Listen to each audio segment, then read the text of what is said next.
طبعا اشتغلت مع عادل امام قبل كده لكن ما كنتش بالنسبه لسعاد كانت كل علاقتي بيها انه في فيلم تسجيلي كان عن صلاح جاهين وهي كانت طالعه فقره فيه، فده التعرف المباشر. لكن طبعا اكيد هي تسمع عني وانا اعرفها كويس طبعا. فقعدنا بقى دخنا على ايه، طب مين يا عم؟ لا انا اسف، موضوع سمير خفاجه جه في الاخر.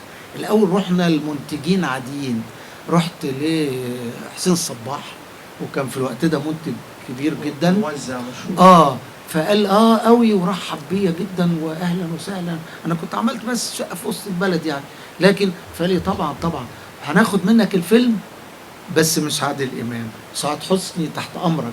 لكن هم كانوا مختلفين، انت عارف شركات توزيع وهو بيدي لمين ويديش لمين، فكانوا مختلفين مع عادل امام.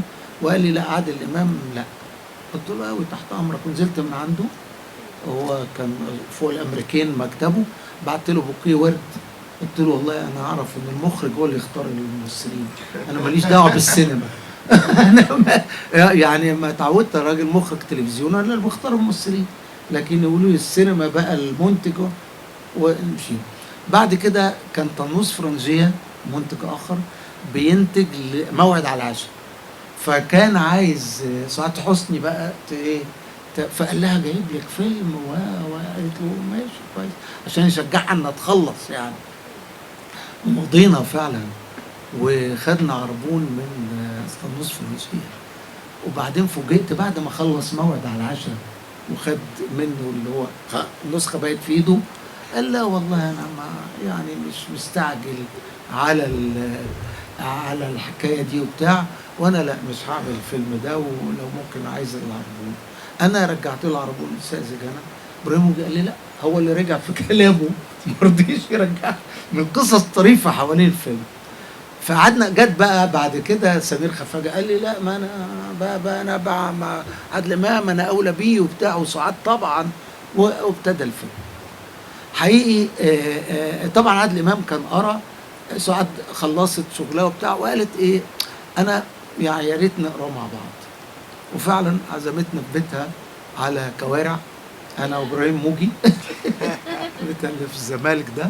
وقعد ابراهيم موجي قرا لها السيناريو جمله جمله ومشهد مشهد. قلنا لها اي جمله حاسه انك يعني نتكلم فيه، فما الحمد لله ما كانش فيه. خلاص ده السيناريو ولا حجم الادوار ولا خالص البطوله المشتركه لم تناقش. هي اسمها على فكره يسبق عادل امام لو طبعا ما هو ده على الحق. ما ده يمكن لاسباب، معلش اكلمكم بصراحه، عادل امام مش معتز قوي بالفيلم ده، معلش انا اسف. اولا طبعا انا رايي هو من ادواره المهمه جدا، لانه فيلم الحريف وهو مش معتز بالفيلمين، حاجه ايوه وبالحريف برضه شيء غريب جدا.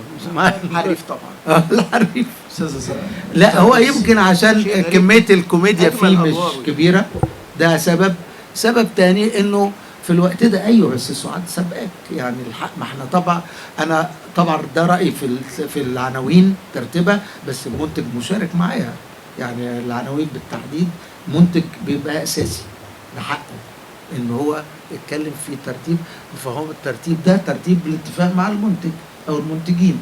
فيمكن عشان كده عادل مش وجات حكايه نقفل عالمين وما نقفلش عالمين، كلام اياه. طب ما احنا بادين بيه افانتتر كامل. سعاد ظهرت بعد الافانتتر، سعاد ظهرت في السجن بعد ما والاثنين وافقوا على السكريبت خلاص. لا يعني المهم فالحمد لله ما حصلش اي، وابتدينا اشتغلنا لا عادي خالص الحمد لله. في معلومه برضو مهمه قوي الناس تعرفها، هم طبعا اول ما زملاء كتير عرفوا ان انا هعمل فيلم بعادل امام وسعاد حسني، اللي يقول لي ده انت هتخش مستشفى امراض عقليه، ده انت هتروح في ده انت مش هتخلص في سنتك، ده انت الاثنين الكبار بتوع الوقت ده. فانا عادي، انا بقى الحاجات دي ما بتاثرش فيا. فانا خلاص والله ما دام الممثل مقتنع بالدور ومقتنع بالمؤلف وبالمخرج، انا ما شفتش ولا مشكله قد كده في هذا الفيلم. التزام كامل، التزام لا حدود له حقيقي. من الاثنين. يقول لي سعاد حسني اصلا بتاخد 3 ساعات مكياج. طب انا مالي، الكاميرا 9، هي بتصحى في بيتها 6، تاخد ال3 ساعات بتوعها وتيجي قدام الكاميرا 9، خلاص انا مالي، ما تاخد 10 ساعات. يعني الامانه لازم يعني الواحد يقول الحكايه دي. لا مش زي ما بعض الناس فاكرين ان النجوم اما بيلاقوا العمل مش منضبط، ما هو خلاص ما ينضبط. اذا المخرج بيروح متاخر، طب انا كممثل اروح بدري ليه؟ وهكذا. فده برضو من الحاجات لازم الناس تعرفها عن النجوم. نجم اقنعه بالعمل لدرجه ان احنا بعد كده مثلا على سبيل المثال مره سعاد حبت تغير بعض جمل، قلت لها لا، ابراهيم موجي هو اللي يغير، انا انا مخرج ما بمدش ايدي على السيناريو. فقالت لي طيب نكلم ابراهيم موجي.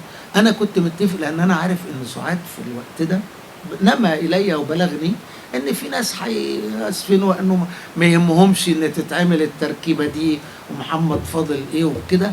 فانا اتفقت مع ابراهيم موجي يختفي، ما كانش فيه موبايلات، فكان التليفون بس الاسود ده. فعشان كده ما جاش برضه حلو لحظه تغيروا في النسخه. ففعلا ايه قلت لها لا اكلم ابراهيم. قالت طب نكلم ابراهيم. قلت لها يا جماعه يا انتاج اتصلوا استاذ ابراهيم موجي، استاذ ابراهيم موجي في اسكندريه. طب ما فيش تليفون؟ لا ما فيش تليفون. خلاص يبقى المشهد تتعمل زي ما هو مكتوب، انا ما اقدرش اغير، لازم مؤلف هو اللي يغير بنفسه، انا مش شغلتي اغير.